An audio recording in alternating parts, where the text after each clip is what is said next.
Praise lord. ప్రతిరోజు పరిశుద్ధాత్మతో కలిసి నడవండి అనే కార్యక్రమం ద్వారా మీ అందరికీ కూడా ప్రభువైన యేసుక్రీస్తు నామం పేరిట మా ప్రత్యేకమైన వందనములు శుభములు తెలియపరుస్తున్నాను.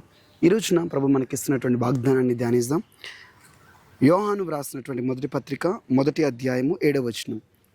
యేసు రక్తము ప్రతి పాపము నుండి మనలను పవిత్రులుగా చేయును. Praise God. యేసుక్రీస్తు యొక్క రక్తము ప్రతి పాపము నుండి మనల్ని పరిశుద్ధులుగా పవిత్రులుగా మారుస్తుంది. మనలో చాలామంది నేను పాపం చేశాను కాబట్టి ప్రార్థన చేయను అని చెప్పేసి వారి యొక్క పాపము యొక్క స్వభావాన్ని బట్టి, వాళ్ళ పాపం వాళ్ళ మనస్సాక్షిని కృంగదీయడాన్ని బట్టి, వాళ్ళ పాపం చేసినటువంటి ఆ యొక్క ఆలోచనలు వారిని వేధించడాన్ని బట్టి ప్రార్థన చేయలేరు. ఇక నేను త్రాగుతున్నాను, మరలా పాపంలో పడిపోతున్నాను, చెడ్డ తలంపులు వస్తున్నాయి, చెడ్డ ఆలోచనలు వస్తున్నాయి, మళ్ళీ నేను లోకంలోకి వెళ్ళిపోతున్నాను, నేను పరిశుద్ధంగా జీవించలేకపోతున్నాను సో అని ప్రార్థన మానేస్తారు. సేవకులతో నడవడాన్ని మానేస్తారు. మందిరానికి వెళ్ళడం మానేస్తారు. వాక్యాన్ని చదవడం మానేస్తారు. కారణం వాళ్ళ పాపము చేసినటువంటి ఆ తలంపులు, ఆ ఆలోచనలు, పాపము యొక్క ఆ తీవ్రత వారిని వెంబడించడం ద్వారా. అయితే యేసుక్రీస్తు రక్తము మన మీద ఉన్న ప్రతి పాపములు కూడా కడిగివేసి మళ్ళీ పరిశుద్ధులుగా మారుస్తుంది. పాపములు కడిగివేయబట్టమే కాదు, మనస్సాక్షిని కూడా యేసు రక్తం కడిగివేస్తుంది. ఆ పాపం యొక్క నేరారోపణ, పాపం చేసినటువంటి ఆ గిల్టీ ఫీలింగ్ ఏదైతే ఉందో అది యేసుక్రీస్తు రక్తం ద్వారా కడగబడి నేను పరిశుద్ధంగా యేసు రక్తం ద్వారా మార్చబడ్డాను, నన్ను యేసు రక్తం పవిత్రపరిచింది, నేను దేవునితో నడవచ్చు. ఈ రక్తము మీకు ధైర్యాన్ని ఇస్తుంది, మీ అంతరంగాన్ని శుద్ధీకరిస్తుంది.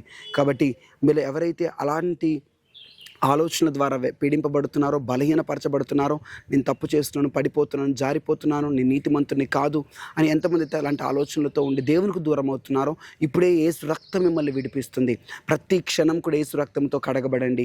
మీ తలంపుల్లో యేసు రక్తంతో శుద్ధి చేయబడాలి. మీ హృదయం యేసు రక్తంతో కడగబడాలి. యేసు రక్తం మీకు జయించే శక్తిని ఇస్తుంది. ప్రతి పాపము నుంచి విడుదల పొందుకునేటటువంటి శక్తిని మీకు ఇస్తుంది.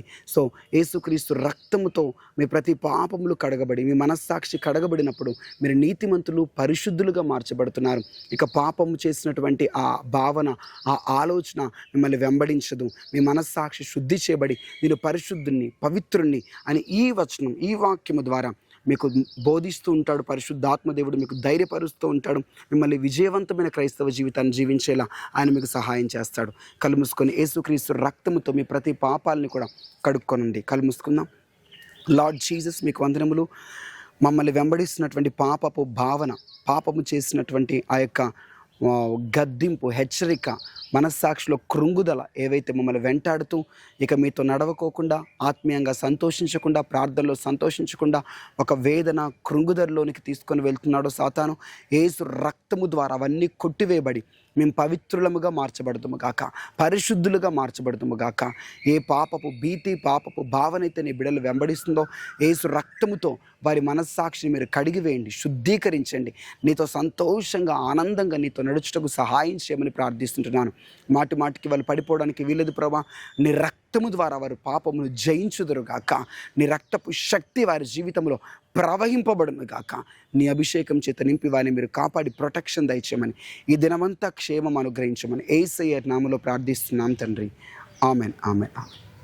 Praise the Lord. Thank you. God bless you. 5 రోజుల పరిశుద్ధాత్మ శక్తి సదస్సులు వచ్చే బుధవారం అనగా మే నెల 20వ తారీఖు నుంచి ఈ నెల 24 వరకు, ఆదివారం వరకు జరగబోతున్నాయి. సో 5 రోజులు జరగబోతున్న పరిశుద్ధాత్మ శక్తి సదస్సులలో కుటుంబములతో పాటు కలిసి పాల్గొనండి. ప్రభు బలమైన అభిషేకాన్ని మీ జీవితంలో కుమ్మరించి మీ జీవితాన్ని పూర్తిగా మలుపు తిప్పబోతున్నారు. God bless you. Praise the lord.